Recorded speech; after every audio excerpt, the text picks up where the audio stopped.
എന്നാ പോന്നു മാമ.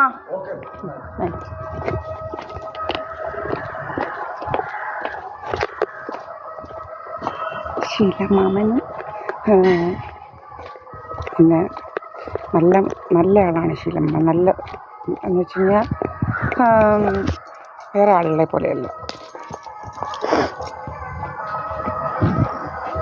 ഞാൻ തിരിച്ചു പോവാണ്, എൻ്റെ വീട്ടിലോട്ട് പോവാം. എനിക്കറിയാം എൻ്റെ വീട് ഇവിടെ അടുത്താണ്. ചന്ദ്രൻ മഴ ചാർന്ന് ഒരു തുള്ളി വെള്ളം വീണ്. ഇപ്പോൾ ഞാനിവിടെ എത്തി.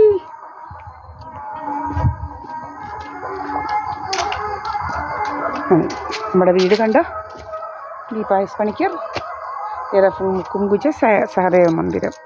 എൻ്റെ അച്ഛൻ്റെ കാര്യം പറയുമായിരുന്നു ശീലമാമൻ. ശരിക്കും എന്താ മരിച്ച ദിവസം എന്താണ് സംഭവിച്ചതെന്നും ഒക്കെ. അപ്പം എൻ്റെ അച്ഛൻ മരിക്കുന്ന സമയത്ത് അച്ഛൻ്റെ ചേട്ടനുണ്ട്, ആനന്ദൻ എന്ന് പറയുന്ന ആൾ പിന്നെ ദ്രോഹിച്ചിട്ടൊന്നുമില്ല. എന്ന് വെച്ച് കഴിഞ്ഞാൽ ഇങ്ങനെ അടിതട അങ്ങനെയുള്ള കാര്യങ്ങളൊന്നും ഇല്ലായിരുന്നു എൻ്റെ അച്ഛനോട്. എന്തൊക്കെ ചെയ്താലും ശരി അങ്ങനെ ഉപദ്രവിച്ചിട്ടൊന്നുമില്ല, ദേഹോപദ്രവങ്ങളൊന്നും നടത്തിയിട്ടില്ല. ശിവന്മാരൊക്കെ ഭയങ്കര ദേഹോപദ്രവവും അങ്ങനെയൊക്കെ ഭയങ്കര ശല്യമായിരുന്നു.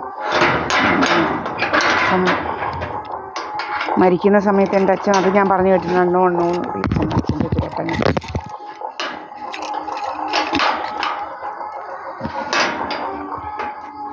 പിന്നെ ഞാൻ കേട്ടിട്ടുണ്ട് ജീവനോടെ കാണാൻ പറ്റിയില്ല എനിക്ക് എൻ്റെ അച്ഛനെ. ഞാനന്ന് എട്ടിപ്പടിക്കുക. അപ്പോൾ പിന്നെ അതൊരു കടവാണ്. അത് വരും, നമ്മൾ കാണും, പിന്നെ നമ്മുടെ കൂടെ ഉണ്ടത്. അതുകൊണ്ടാണ് നമ്മൾ കാണാതെ പോകുന്നത്. നമ്മുടെ കൂടെ പിന്നെ ഒരു ജന്മജന്മാന്തര ബന്ധങ്ങൾ ചിലതുണ്ട്. ചിലവരുമായിട്ടുള്ള ബന്ധങ്ങളെന്ന് പറയുന്നത് ഒരു ജന്മം കൊണ്ടൊന്നും തീരുന്നതല്ല, ഒത്തിരി ജന്മങ്ങൾ നീണ്ടു നിൽക്കുന്നതാണ്. മനസ്സിലായില്ലേ? അതിനാണ് ദൈവം ചിലതൊക്കെ എനിക്ക് കാണിച്ചു തന്നിട്ടുണ്ട്. എൻ്റെ അച്ഛൻ എങ്ങനെയാണ്, എൻ്റെ അച്ഛൻ്റെ സ്വഭാവം എന്താണ്, എങ്ങനെയൊക്കെ ആയിരുന്നു എന്നൊക്കെ ഉള്ളത് നല്ലപോലെ എനിക്കറിയാം. എൻ്റെ അച്ഛൻ എങ്ങനെ ആയിരുന്നു എന്നുള്ളത്. എൻ്റെ അച്ഛനെ പോലെ നല്ല സ്വഭാവമുള്ള ആരുമില്ല. നല്ല ആളായിരുന്നു. അപ്പം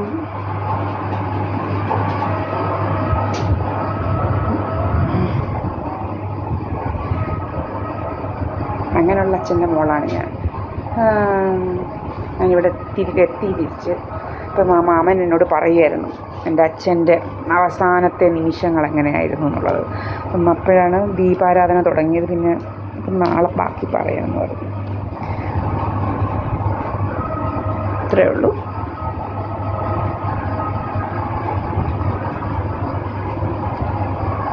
ഇപ്പം സമയം 7:02. ഇന്ന് 25 ഫെബ്രുവരി. ഞാനെൻ്റെ വീട്ടിൽ വന്ന് ആരും ഇടമൊന്നുമില്ല കേട്ടല്ലോ. ഇവരൊന്നും എൻ്റെ അച്ഛനെ കാണാനൊന്നും പോയിട്ടില്ല. ഈ പറയുന്ന സോമരാജനോ ആരും വേറെ സഹോദരനോ. അച്ഛൻ്റെ ചേട്ടൻ ഇങ്ങനെയൊക്കെ ആയിരുന്നെങ്കിലും എന്താണ് ദ്രോഹമായിട്ടൊന്നും ചെയ്തിട്ടില്ല. വലിയ ദ്രോഹങ്ങൾ എന്താ പറയുക, അടിക്കുകയും പിടിക്കുകയും അങ്ങനെയൊന്നും ചെയ്തിട്ടില്ല. ഇവന്മാരെല്ലാം ചെയ്തിട്ടുണ്ട്. അങ്ങനത്തെ ദ്രോഹങ്ങൾക്കൊന്നും ചെയ്തിട്ടില്ല ശരിക്കും. പിന്നെ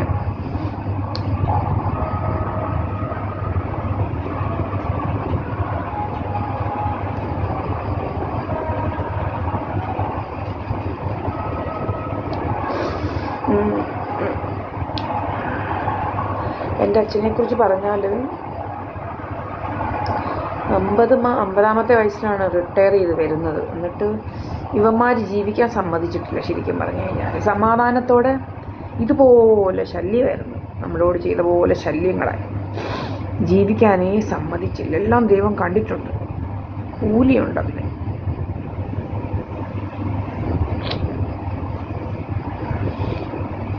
കൊലൈക്കുത്തികളാണ്. കൊലൈക്കുത്തി എന്ന് പറയത്തില്ല വീട്ടിൽ, അത് ഇതുപോലൊരു കൊലൈക്കുത്തി ഇവിടെയും ജനിച്ചിട്ടുണ്ട്. ഇപ്പോൾ ദീപായസ് പണിക്കർ എന്ന് പറയുന്നത് ഒരു കൊലൈക്കുത്തി, ഒരു ഇവരുടെ എല്ലാം ദുഷ്ടതയുടെ കൂടാരമാണ് അവൾ ശരിക്കും പറഞ്ഞു കഴിഞ്ഞാൽ. ഇവന്മാരെല്ലാം വെച്ചേക്കുന്നതിൻ്റെ അങ്ങേയറ്റത്തെ കൂടാരമാണ് അവളെപ്പോലൊരു ദുഷ്ടത്തി ഈ ലോകത്തില്ല. ഇതുപോലൊരു ദുഷ്ടത്തി